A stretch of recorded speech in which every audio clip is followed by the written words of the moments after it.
Welcome back. It's more than 5 decades since South Africa lost one of its greatest and renowned artists, Irma Stern.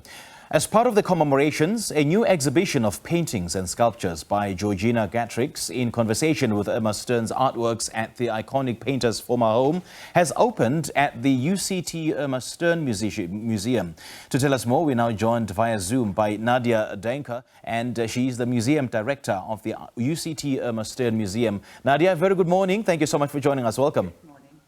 Thank you. Thank you so much for having me here. Great stuff. Now, give us a brief synopsis of what the Georgina Gratrix, the cult of ugliness, and what the inspiration is behind the artworks. Absolutely. So this exhibition, it's a contemporary artist, as you say, Georgina Gratrix, and she's exhibiting in the Irma Stern Museum, which is the museum of the former artist Irma Stern. So it's her house.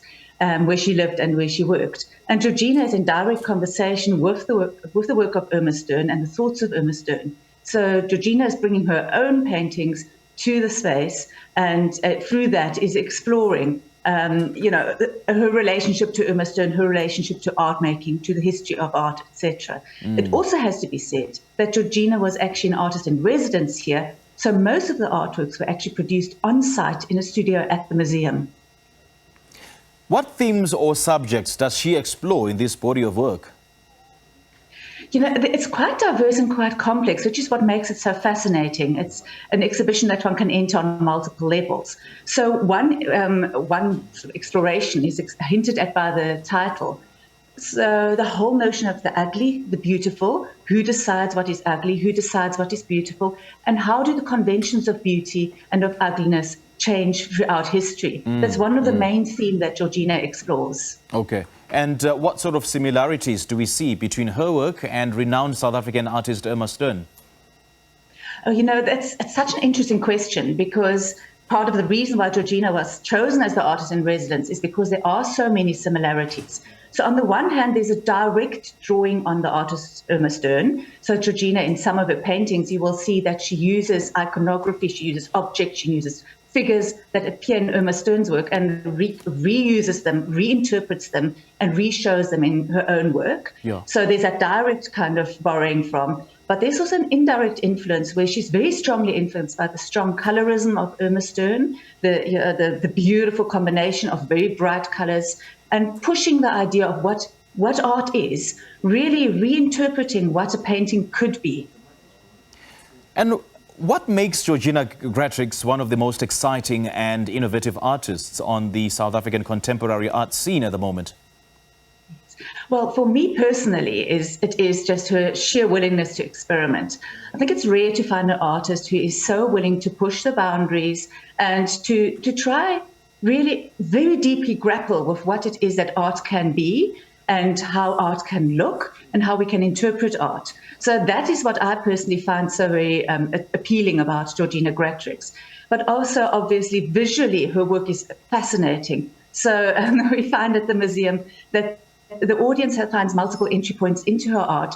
Some people are fascinated by the visual validity of the art, the way it looks, but then some people are also fascinated by the subject matter. Right, right. And let's talk about the discussion with Georgina Gratrix and Sean OToole and what that will entail.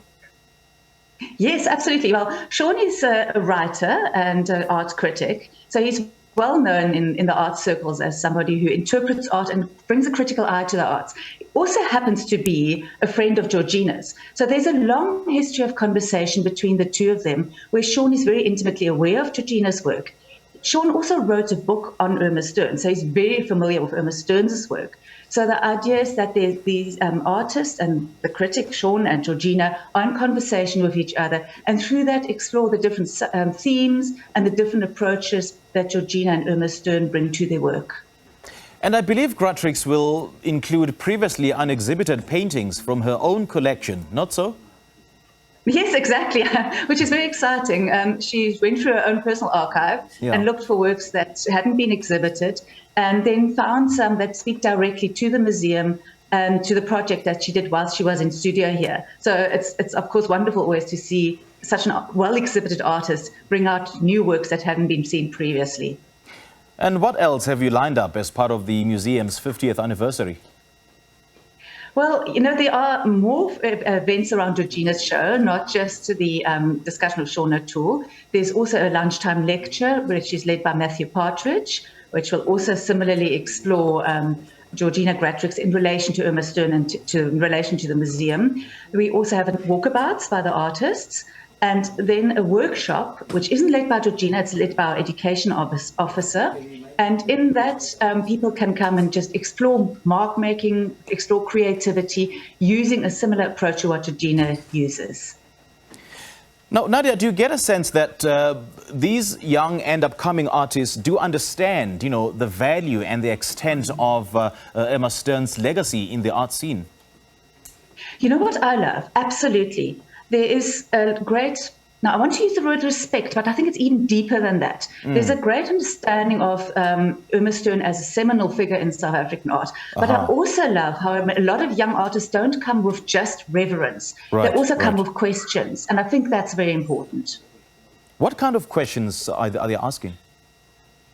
They're asking about the context in which Irma Stern lived and how that differs from the context now, the conventions, the social conventions, even the artistic conventions.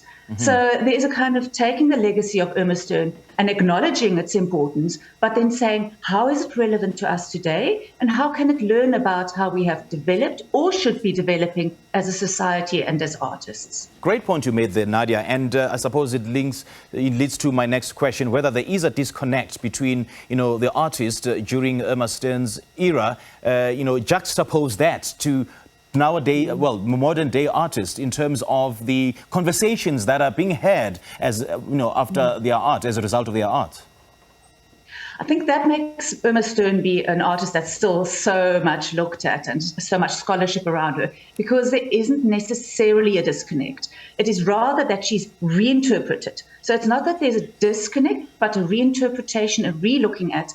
And through Irma Stern's work and through her subjects that she was interested, you can interpret and explore so many contemporary issues. So I think that makes it incredibly relevant, incredibly interesting.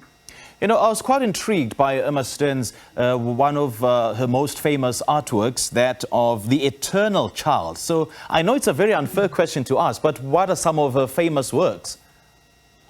Well, yes, it is a slightly unfair question because there are so many that are famous. Some of your viewers might know about The Arab Priest, which was a work which hit the headlines when it was sold to the Qatar Museum Association. So that's a very famous work from the Zanzibar period. Then there are a lot of works that she produced when she was traveling in the Congo in the 1940s and 50s.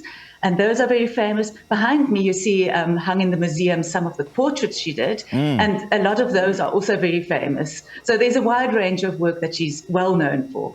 All right. Nadja, great chatting to you. Thank you so much for joining us. Thank you. Thank you so much. Keep well. Thank you. You too. Well, Nadja Daehnke is the museum director of the UCT Irma Stern Museum, speaking to us about its latest exhibition titled The Cult of Ugliness by painter Georgina Gratrix.